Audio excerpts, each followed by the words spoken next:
മറ്റൊരു പ്രധാനപ്പെട്ട വിമർശനം ഇന്ന് നമുക്ക് കാണാൻ കഴിഞ്ഞത് CPIM സംസ്ഥാന സെക്രട്ടറി MV ഗോവിന്ദൻ മാസ്റ്ററുടെ ഭാഗത്തു നിന്നാണ്. മതരാഷ്ട്രത്തിന്റെ വക്താക്കളായ ജമാഅത്ത് ഇസ്ലാമിയുമായി UDF സഖ്യമുണ്ടാക്കിയത് നിലമ്പൂരിലെ പരാജയഭീതി കൊണ്ടാണെന്ന് CPIM സംസ്ഥാന സെക്രട്ടറി പറഞ്ഞു.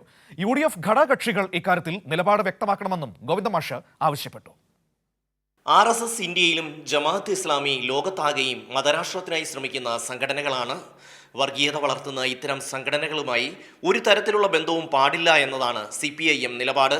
4 വോട്ടിനു വേണ്ടി ജമാഅത്ത് ഇസ്ലാമിയുടെ വെൽഫെയർ പാർട്ടിയുമായി കോൺഗ്രസ് സഖ്യത്തിലായെന്ന് MV ഗോവിന്ദൻ മാസ്റ്റർ പറഞ്ഞു.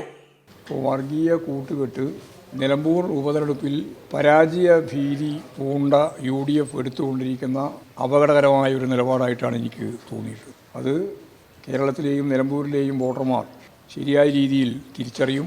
മതനിരപേക്ഷ അടിത്തറയുള്ള നാടാണ് നിലമ്പൂർ. ഇവിടുത്തെ ജനങ്ങൾ വർഗീയത അംഗീകരിക്കില്ല. ഞങ്ങൾക്ക് ജമാഅത്ത് ഇസ്ലാമിയുമായിട്ട് യാതൊരു രാഷ്ട്രീയ കൂട്ടുകെട്ടുമില്ല.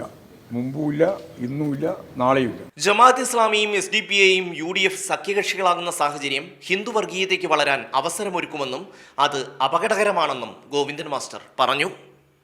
കൈരളി ന്യൂസ്, നിലമ്പൂർ.